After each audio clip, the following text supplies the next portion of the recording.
Bismillahirrahmanirrahim. Assalamualaikum warahmatullahi ta'ala wabarakatuh. Mari sama-sama kita mulakan majlis ilmu kita pada malam yang penuh mulia ini dengan umul Furqan Linnabiyil Karim wa alihi wa ashabihil kiram. Al-Fatihah. Bismillahirrahmanirrahim. Alhamdulillah Rabbil alamin. Ar-Rahmanir-Rahim. Malik. Iyyaka na'budu wa iyyaka nasta'in. Ihdinas siratal mustaqim. Siratal ladzina an'amta 'alaihim.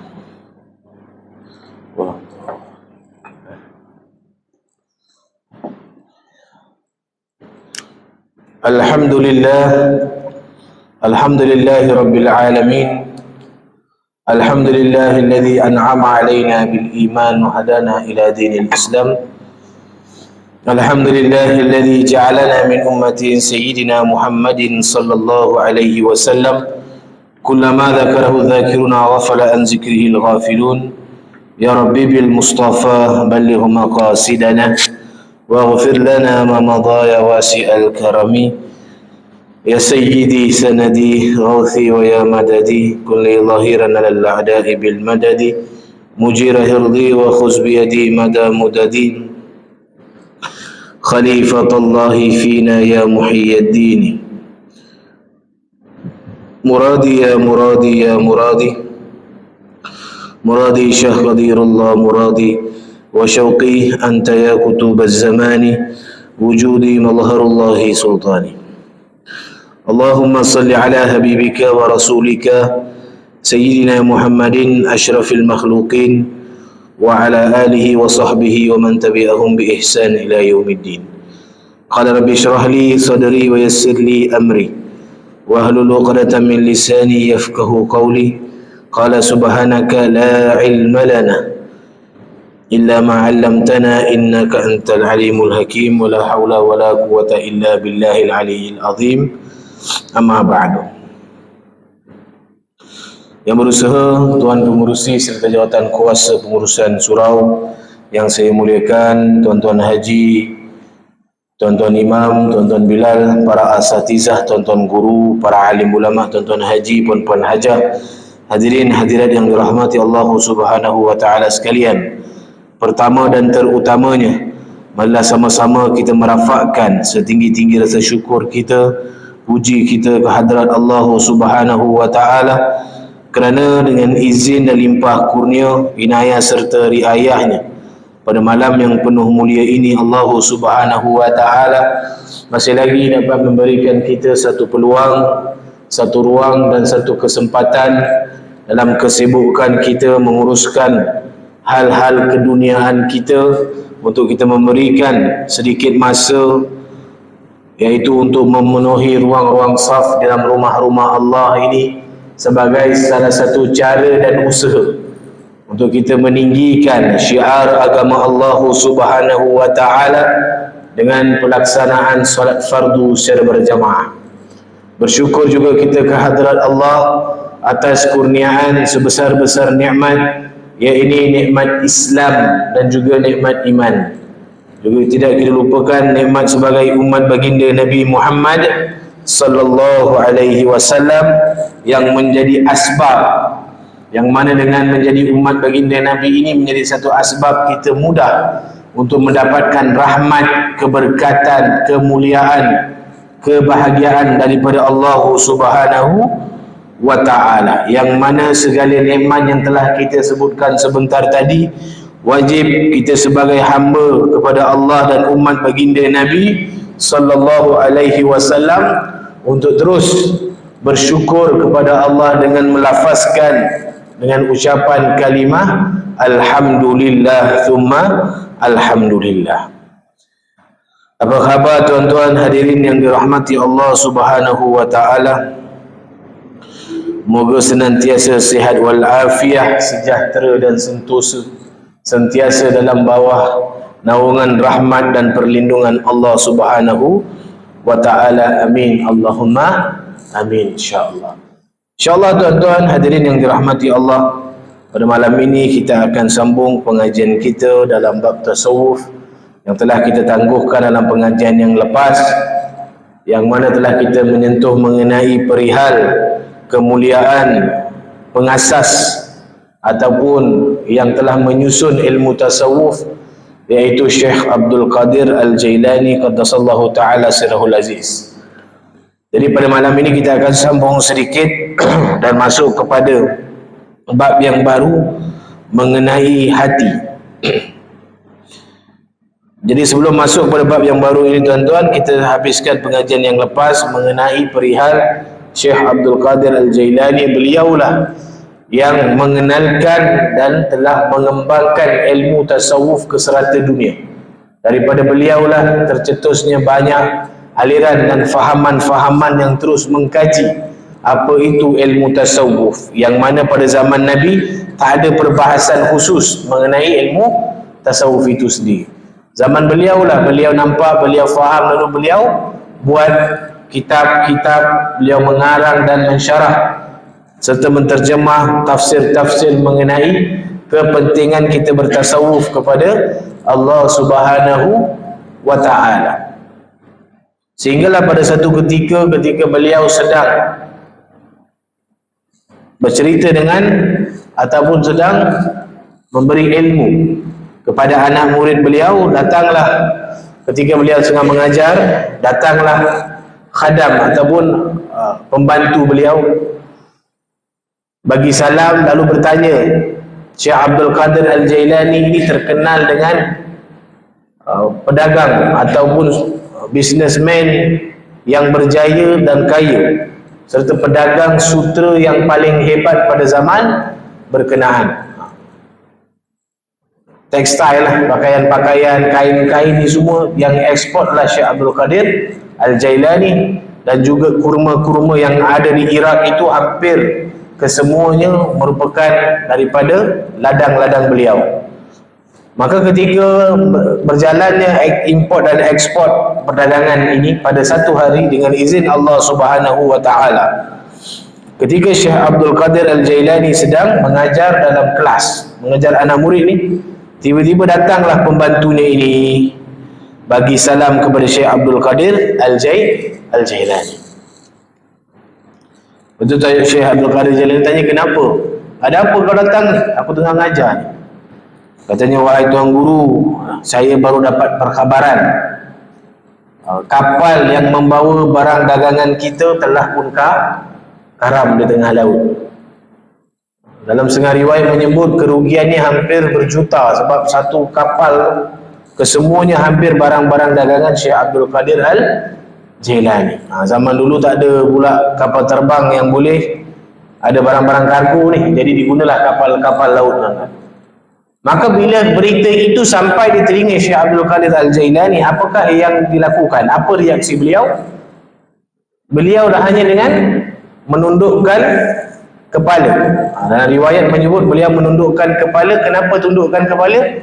Untuk melihat hatinya, ada tak berkait, ada tak rasa risau, ada tak rasa takut, ada tak rasa rugi dengan apa yang telah berlaku ini. Bila melihat tengok hati ni tak ada apa, relax, tenang saja, maka beliau kata Alhamdulillah. Tak apa, teruskan. Sambung lagi pengajian.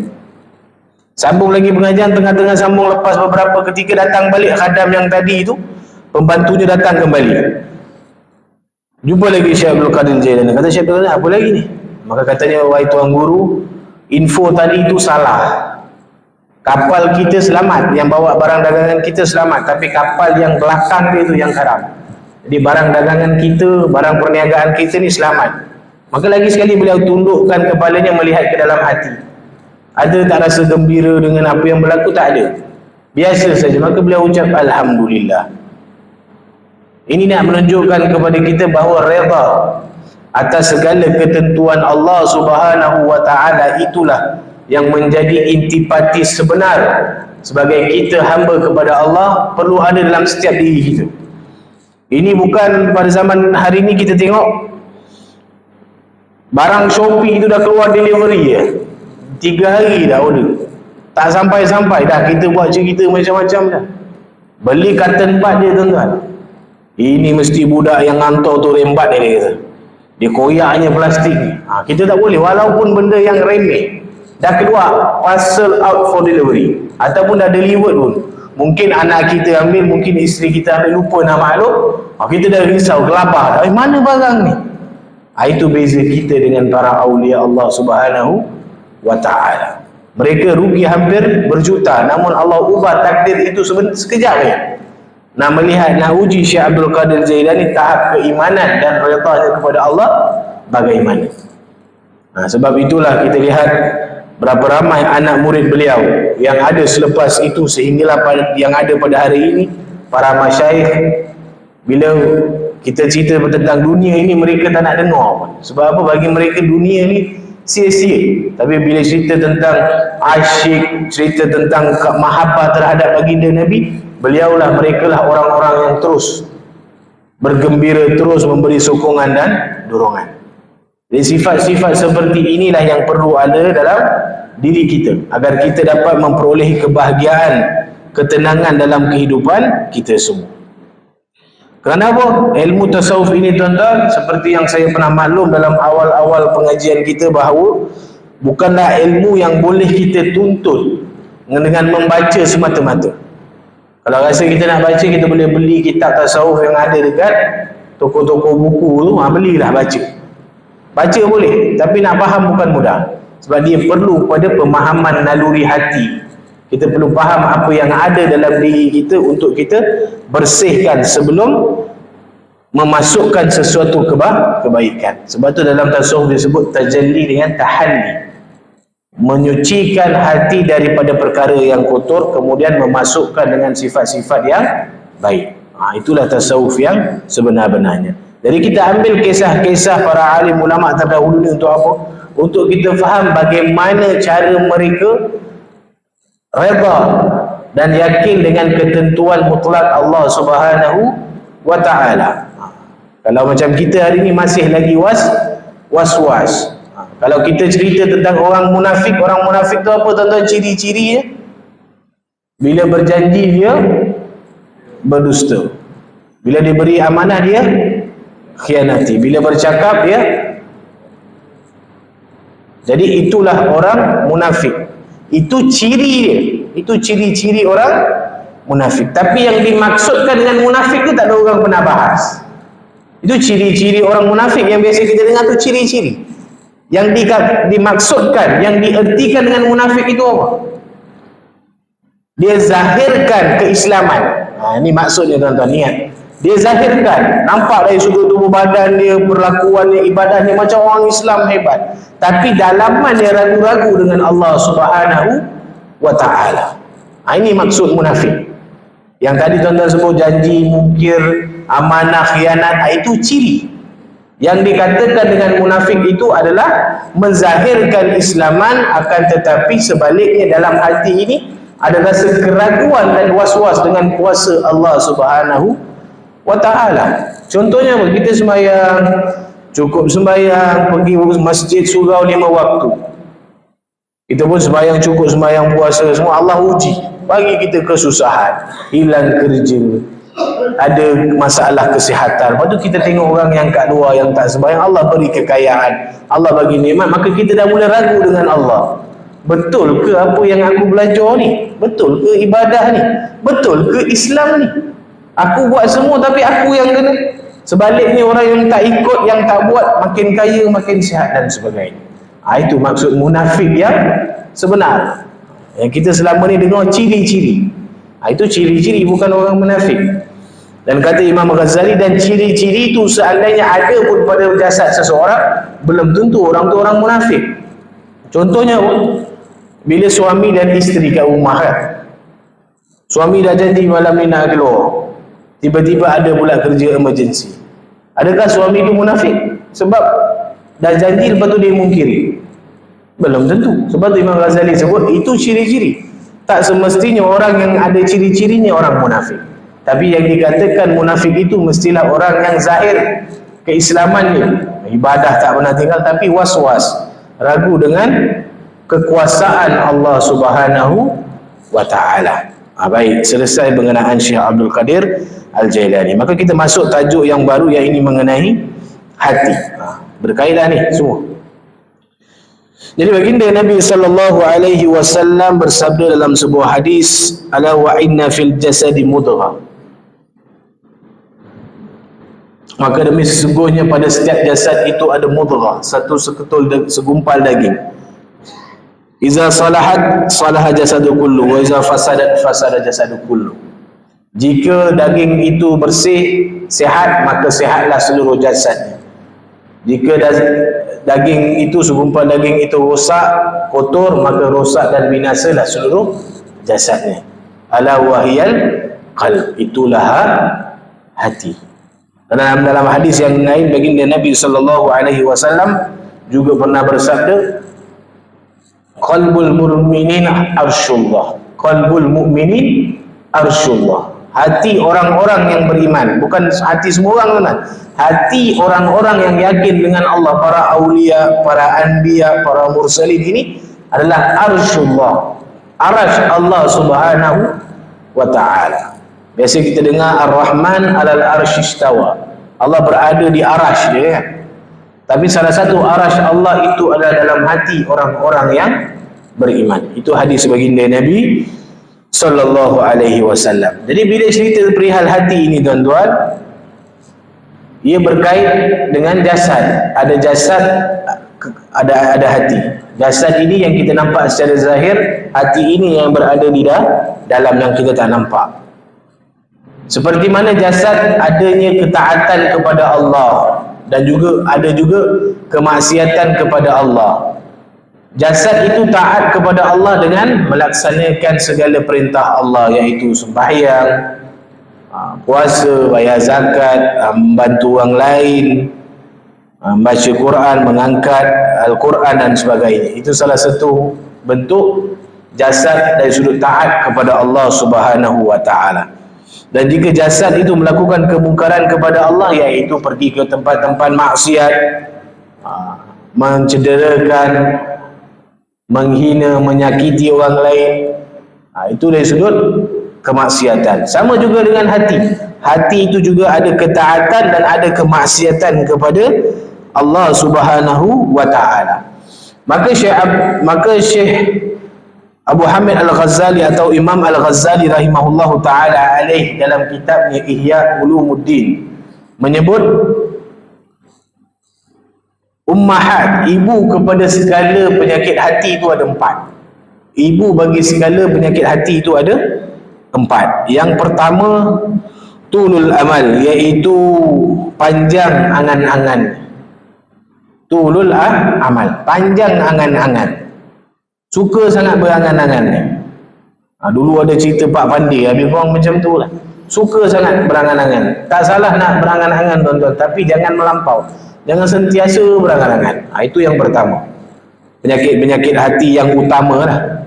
Yang kedua, al-isti'jal, tergesa-gesa. Semua benda nak tergesa-gesa, semua benda nak cepat-cepat. Contoh bila dengar ustaz sebut dalam ceramah, barang siapa yang baca surah Al-Waqi'ah sebelum tidurnya akan diberikan rezeki oleh Allah Subhanahu wa ta'ala, cepat-cepat. Lepas dah buat cepat-cepat tu, dia nak pula fadilah tu cepat-cepat. Dah baca 40 hari 40 malam, tak ada pula rezeki, ditinggal terus. Bukan. Itu juga dari salah satu penyakit hati. Suka tergesa-gesa, suka cepat-cepat. Yang ketiga, kibr, yang ini sombong. Nampak orang lain lagi lemah daripada dia. Dialah paling hebat, dialah paling yang paling power, paling berkuasa, paling mulia. Orang lain semua hina. Dialah yang paling kuasa, paling mulia, ibadahnya paling sempurna, puasanya paling hebat, zakatnya paling banyak, sedekahnya paling banyak. Bila cerita orang lain ada je kurang. Itu tanda kibar, itu tanda sombong kepada yang ada dalam hati. Yang terakhir, yang keempat, iaitu hasad. Ya, ini dengki. Daripada empat ni, kata Syekh Imam Al-Ghazali rahimahullahu ta'ala alaih, ada 4, iaitu pertama panjang angan-angan, yang kedua isti'jal, yang ini tergesa-gesa, yang ketiga kibr, sombong, yang keempat hasad. Daripada tiga-tiga ni, yang paling bahaya sekali adalah yang keempat, kata Imam Ghazali, iaitu hasad. Kita hari ni bila sebut hasad itu apa? Dengki. Tak boleh tengok orang senang. Sebab tu baginda Nabi SAW menyebut dalam hadis, salasun lazimatun li ummati. Salasun lazimatun li ummati. Nabi sebut tuan-tuan hadis baginda Nabi SAW, 3 penyakit yang lazim dari kalangan umat aku. 3 penyakit hati yang lazim, yang mesti ada. Lazim tu maksudnya apa? Normal, semua manusia. Li ummati, dalam kalangan umat aku. Yang pertama, su'udzan, sangka buruk kepada Allah Subhanahu wa taala dan sesama manusia. Yang pertama su'udzan, sangka buruk. Yang kedua hasad. Yang ketiga at-tayar, iaitu rasa kesialan, rasa ada malapetaka, rasa adanya sesuatu benda yang nasib yang tak baik dan sebagainya. Maka sahabat bertanya, bagaimana ya Rasulullah untuk kami atasi penyakit-penyakit hati ini? Maka Nabi SAW, fa idza dhananta, Nabi kata, bila kamu bersangka buruk, fala tuhaqqaqa, jangan sesekali percaya. Bila dalam diri kita ni datang ada satu sangkaan buruk pada sesiapa saja, jangan percaya. Datang dia, dia ni macam tak suka aku, terus jangan percaya. Nabi sebut fala tuhaqqaqa, jangan sesekali percaya. Sangka baik tu percaya, sangka buruk ni kalau boleh langsung jangan percaya. Ini kaedah yang Nabi SAW ajar. Fa idza hasadta fala tabghi. Bila dalam hati kita ni ada rasa cemburu, ada rasa hasad. Tuan-tuan, cemburu ni bukan sahaja orang awam. Cemburu ini, hasad itu bukan sahaja dalam kalangan orang-orang biasa, bahkan dalam kalangan alim ulama juga ada cemburu, ada hasad. Dalam kalangan ustaz-ustaz pun ada hasad dan sebagainya. Dan hasad itu hanya tidak tertumpu pada harta kekayaan, bukan kepada wang ringgit, bukan kepada rumah semata-mata, tapi hasad itu kepada semuanya. Boleh jadi orang itu ibadahnya banyak, maka kita cemburu dengan ibadahnya. Boleh jadi orang itu zikirnya banyak, kita cemburu dengan zikirnya. Maka bila sahabat tanya, bagaimana ya Rasulullah untuk mengatasi perasaan hasad ini? Baginda Nabi sebut, fa iza hasadta fala tabghi. Kalau kita rasa saja ada perasaan hasad, cemburu, jealous, fala tabghi, jangan melampau-lampau. Maksud baginda Nabi jangan melampau-lampau setelah disyarahkan, maksudnya apa? Jangan ambil tindakan, jangan bercerita, jangan heboh-hebohkan. Itu maksudnya. Jangan bercerita. Maksudnya kalau kita rasa dalam hati kita ni jealous dengan someone, dengan seseorang, tak payah cerita dengan siapa-siapa. Sebab bila kita cerita, kita akan buat apa? Kita akan burukkan pihak yang lain. Itu yang pertama. Yang kedua, jangan ambil tindakan. Kita nak mendengki dia pula, nak cuba tabur fitnah, nak cuba rosakkan, nak cuba kacau perniagaan dan sebagainya. Dalam ibadah pun ada, tuan-tuan. Bukan saja pada kita, zaman sahabat baginda Nabi SAW, zaman Rasulullah ni, sahabat Nabi yang merupakan anak kepada Sayyidina Umar Al-Khattab, namanya Abdullah bin Umar radhiyallahu anhuma ajma'in. Tapi bukan hasad, bukan cemburu yang negatif, cemburu yang positif. Kenapa Abdullah bin Umar cemburu? Sebab pada satu ketika Nabi SAW bersabda, Nabi SAW bersabda, barang siapa kalau orang yang pertama sekali masuk masjid, ketika Nabi duduk dengan sahabat ni, Nabi kata, orang pertama sekali masuk dalam masjid ni, dia merupakan ahli syurga. Maka ketika sahabat semua perhati ni, siapa yang masuk ni? Masuklah seorang sahabat baginda Nabi SAW. Sahabat lain pun terimalah. Okey. Datang hari kedua, keesokan harinya Nabi bersabda dengan ayat yang sama. Yang masuk masjid pertama sekali ni adalah ahli syurga. Masuk juga sahabat Nabi yang semalam tu, orang yang sama. 3 hari berturut-turut Nabi sabda, dan 3 hari orang yang sama juga yang masuk. Maka pada waktu itu Abdullah bin Umar rasa cemburu. Kenapa Nabi sebut 3 hari straight dia ni ahli syurga? Kalau Nabi sebut dia ahli syurga, maksudnya confirm lah dia memang ahli syurga. Maka rasa cemburu dalam hati Abdullah bin Umar ni dia buat apa? Cemburu yang positif, bukan cemburu untuk keburukan, cemburu kebaikan. Maka Abdullah bin Umar kata dengan sahabat yang Nabi kata dia ahli syurga ni, katanya, wahai saudara, boleh tak dalam beberapa hari ini aku singgah tidur di rumah kau, berehat di rumah kau dalam 3 hari begitu? Maka sahabat ni kata, okey boleh, insyaAllah, silakanlah, kau lagi sahabat Nabi kan. Duduk. Maka Abdullah bin Umar pun bila duduk di rumah sahabat ini daripada siang sampai ke malam, sehinggalah tahajud keesokan harinya, dia akan pantau, mengintip apa amalan sahabat ini sampai baginda Nabi sebut dia ahli syurga. Hari pertama cari-cari tak jumpa. Kata Abdullah bin Umar, amal ibadah aku dan sahabat-sahabat lain nampak macam lebih lagi. Bukan sombong tuan-tuan, nampak macam lagi lebih. Sebab sahabat ni tak ada tahajud, yang dia buat yang wajib dia sunat-sunat kurang. Hari kedua pun sama, cari-cari tak jumpa amalan yang khusus yang dia buat sampai dia digelar ahli syurga oleh baginda Nabi sallallahu alaihi wasallam. Hari ketiga pun cari tak jumpa-jumpa. Maka last sekali Abdullah bin Umar rasa macam tak dapat lah. Maka dia pun jujur dengan sahabat itu, wahai fulan, ketahuilah bahawa aku datang ni sebab nak cek, nak cari apa amalan yang kau buat sampai baginda Nabi gelar engkau ni ahli syurga. Kata sahabat itu, wahai Abdullah bin Umar, kalau nak dibandingkan amal aku dan amal kalian lebih hebat. Kalian lagi hampir dengan Nabi SAW. Kalian lebih banyak beribadah, kalian lebih banyak berzikir, membaca Al-Quran dan sebagainya. Namun aku ada satu sahaja amalan aku yang tiap-tiap hari aku buat, yang aku takkan miss, iaitu sebelum aku tidur, aku akan maafkan sekalian manusia yang pernah menyakiti aku, yang pernah hina, yang pernah pukul, yang pernah cerca, yang pernah hamun, yang pernah menyusahkan aku. Semuanya aku maafkan. Hanya dengan sifat memaafkan manusia lain sebelum tidur, tuan-tuan, baginda Nabi gelar beliau itu ahli syurga Allah Subhanahu wa ta'ala. Nah, diceritakan kepada kita, walaupun kebaikan pun ada orang akan hasad. Dan kerana penyakit hasad itulah hari ini dunia ini berlaku cacar marbah. Kerana hasadnya makhluk Allah yang bernama syaitan. Hasad dengan siapa? Nabi Allah Adam alaihi salam. Dan kerana penyakit hasad itulah yang mana syaitan itu asalnya dalam syurga Allah, Allah keluarkan dia, campakkan dia dalam neraka Allah Subhanahu wa ta'ala. Hasad ini sebab tu Imam Ghazali sebut dia ibu kepada sekalian penyakit hati. Sebab tu kita kena elakkan. Sebab tu Nabi ajar, bila faidha hasadta fala tabghi, bila ada saja perasaan hasad itu, jangan sesekali melampau-lampau.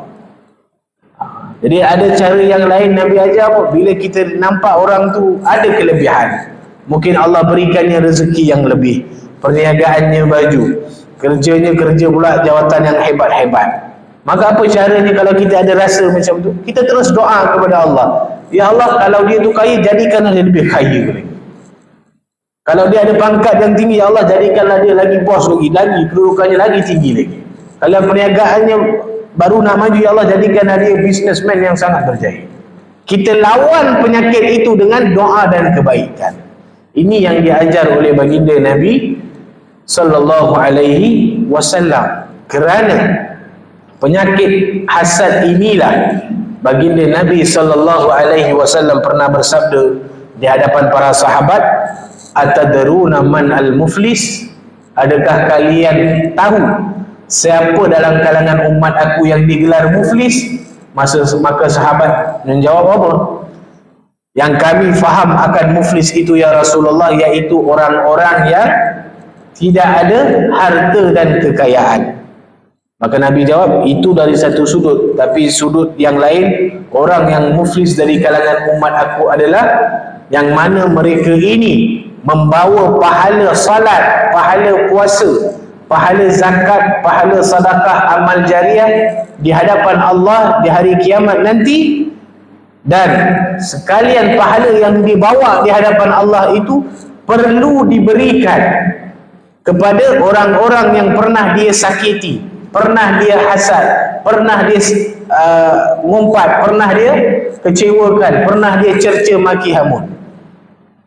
Maka bila mana semua amalan pahala itu yang dia sibuk kerja, penat lelah ni dia buat, semuanya diberi kepada manusia-manusia yang pernah dia sakiti. Dah habis segala pahala, masih lagi ada lagi orang yang tunggu untuk menuntut. Sebab dia bukan seorang dia buat jahat, ramai. Maka Nabi kata, bila dia dah tak ada pahala, semua dah bagi pada orang, dosa-dosa orang yang dia buat ni, dosa-dosa orang tu pula Allah bebankan ke atas dia.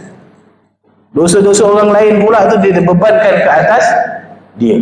Itulah dikatakan orang muflis di sisi Allah Subhanahu wa ta'ala. Maka berhati-hatilah tuan-tuan hadirin yang dirahmati Allah daripada penyakit ini. Ini penyakit yang sangat bahaya. Ada dalam diri kita, maka segala amal kita sia-sia. Jika dalam diri kita ada penyakit hasad ini sebesar zarah atau sebesar biji sawi, maka segala amal kita tidak diterima oleh Allah Subhanahu wa ta'ala. Maka berhati-hati. Maka daripada tiga, itu yang kedua kan, penyakit yang Nabi sebut lazim dalam kalangan umat. Yang pertama sangka buruk, yang kedua hasad, yang ketiga at-tayyarah. Makna at-tayyarah iaitu rasa kesialan ataupun rasa malapetaka, kurang bernasib baik. Contohnya apa? Nak keluar berjalan ni, nak jalan jauh ni, nak bermusafir, tiba-tiba nak keluar rumah, di dapur ada pinggan jatuh pecah. Wah, ini satu mesej, satu hint bahawa jangan keluar. Macam tak baiklah ni, ada petanda yang tak baik. Ataupun tengah jalan nak keluar tersadung, tersepak batu ke dinding ke, wah ni petanda tak baik ni, macam tak bagi keluar. Ini Nabi sebut apa? Bila ada ni, bila ada rasa macam ni, fa'amdih, lawan. Bukan ikut tuan-tuan, Nabi kata lawan. Sebab apa? Segala apa yang ada akan datang, yang ada di hadapan itu takdir Allah Subhanahu wa ta'ala. Dia tak berkait dengan apa yang berlaku di hadapan kita sekarang. Kalau contoh dalam perjalanan tu akan ada tayar pancit, itu takdir Allah, bukan berkait sebelum kita keluar rumah pinggan jatuh, pinggan pecah dan sebagainya. Sebab kita kan manusia ada petanda-petanda macam tu. Nak keluar je ada macam tu. Tengah-tengah duduk tiba-tiba gigi bawah patah. Oh, ini kalau kata orang tu ada orang nak meninggal ni. Ni meninggal ni semua urusan Allah Subhanahu wa ta'ala, tak berkait dengan gigi kita yang patah. Itu sudah takdir Allah Subhanahu wa ta'ala. Inilah penyakit-penyakit yang lazim, kata baginda Nabi sallallahu alaihi wasallam, yang ada dalam kalangan umat baginda, termasuk kita semua. Saya yakin di hadapan saya ni, termasuk diri saya, salah satu ataupun tiga-tiga penyakit tu ada dalam diri kita semua. Kadang-kadang kita sangka buruk dengan Allah. Kita manusia kan, kullu bani Adam khata. Tak ada satu pun anak Adam yang tak melakukan kesalahan dan kesilapan. Namun sebaik-baik yang khata ini apa? Yang sentiasa bertaubat kepada Allah Subhanahu wa ta'ala. Maka sangkaan kita, penyakit hasad itu dan juga penyakit rasa kesialan itu perlu kita hadapi seperti mana yang Nabi ajar. Bila sangka buruk, jangan percaya. Bila hasad, jangan luahkan. Bila rasa kesialan, lawan, sehingga benda tu tak berkenaan, tak berlaku langsung pun dalam apa yang kita takdirkan itu. Dan sebagai kesimpulan untuk kuliah kita pada malam ini, tuan-tuan hadirin yang dirahmati Allah, hati, seperti mana yang sebut awal tadi, hati itu adalah arash Allah. Itu adalah hak mutlak Allah Subhanahu wa ta'ala. Seperti mana Allah kurniakan ketika kita lahir, begitu juga kita perlu kembalikan kepada Allah Subhanahu wa ta'ala ketika kita menghadapnya. Kalaulah dalam hati kita itu ada kekotoran, segala kekotoran itu kita kena jawab di hadapan Allah, sebab Allah bagi kita hati dalam keadaan hati itu bersih, suci daripada segala kekotoran. Sebab itu yang menjadikan hati kita kotor itu mungkin boleh jadi daripada permakanan kita, daripada budaya kita, daripada sangka-sangka kita, daripada penyakit-penyakit hati kita. Maka kita kena sembuhkan. Kita boleh jumpa doktor, tuan-tuan. Boleh jumpa doktor. Sakit tangan, doktor bagi ubat. Sakit kepala, doktor bagi ubat. Cuba tanya doktor, saya ni doktor, hati ni sakit sangat, tak boleh tengok jiran saya senang, beli robot baru, beli aspal baru, ada je tak kena ni. Ada tak rawat ubat ni doktor? Doktor pun pening nak jawab macam mana nak bagi ubat. Itulah rawatan dan makanan yang perlu kita ada, iaitu kembali taubat kepada Allah, istighfar banyak-banyak, dan lebihkan selawat ke atas baginda Nabi sallallahu alaihi wasallam. Kerana Allah Subhanahu wa taala berfirman dalam Al-Quran, Allah kata apa? Ala bi dzikrillahi tatma'innul qulub. Hanya saja dengan mengingati Allah sahaja, barulah hati itu akan tenang. Ingat selain Allah, walaupun kita rasa ada benda lain boleh berikan ketenangan, benda itu hanya sia-sia. Yang berikan kita ketenangan sebenar-benarnya adalah Allah Subhanahu wa ta'ala. Maka bila kita susah, bila kita sakit, bila kita rasa sedih, bila kita rasa tiada siapa, Allah senantiasa berada dengan kita. Allah sebut apa dalam Al-Quran? Allah kata, cakap, wahai Muhammad, wa idza sa'alaka ibadi, wahai Muhammad, katakan kepada hamba-hamba aku yang bertanya, anni, tentang aku. Katakan kepada mereka kalau tanya kepada engkau tentang aku, wa iza sa'alaka ibadi, hamba-hamba aku tanya kepada engkau tentang aku, anni, katakan kepada mereka, fa inni qarib, demi sesungguh aku ni sangat-sangat dekat dengan mereka. Sangat-sangat dekat dengan mereka. Maksudnya apa? Allah sentiasa rapat dengan kita, selagi mana kita rapat dengan Allah Subhanahu wa ta'ala. Jadi tuan-tuan hadirin yang dirahmati Allah Subhanahu wa ta'ala, sama-samalah kita ambil iktibar dan pengajaran daripada kuliah kita yang telah kita sampaikan dan kongsikan pada malam ini. Moga-moga dengan apa yang kita sampaikan dan kongsikan ini, kita mendapat intipati walaupun sedikit. Kita sama-sama amal dan menambah baik dan meningkatkan amal ibadah kita kepada Allah Subhanahu wa ta'ala. Semoga dengan usaha ini Allah Subhanahu wa ta'ala memberikan kita ketenangan, kebahagiaan dan memudahkan segala urusan dunia dan akhirat kita. Amin, insya-Allah. Jadi sebelum saya mengundur diri, saya menyusun 10 jari mohon ampun dan maaf. Anda dalam penyampaian perkongsian saya ada terkasar bahasa, tersilap bicara. Yang baik, yang indah itu milik Allah Subhanahu wa ta'ala. Yang salah, yang silap itu daripada kesalahan, kesilapan, kekurangan yang ada pada diri saya juga. Dengan izin Allah, saya tangguhkan majlis ilmu kita pada malam ini dengan tasbih kifarah dan surat Wal-'Asr. A'udzu billahi minasyaitonir rajim. Subhanakallahumma wa bihamdika asyhadu an la ilaha illa anta astaghfiruka wa atubu ilaik. Bismillahirrahmanirrahim. Wal-'asr innal insana lafi khusr illa alladhina amanu wa 'amilus shalihat wa tawatsaw bil haqqi wa tawatsaw bis sabr. Sadaqallahul azim. Wabillahi taufiq wal hidayah. Wassalamu alaikum warahmatullahi taala wabarakatuh.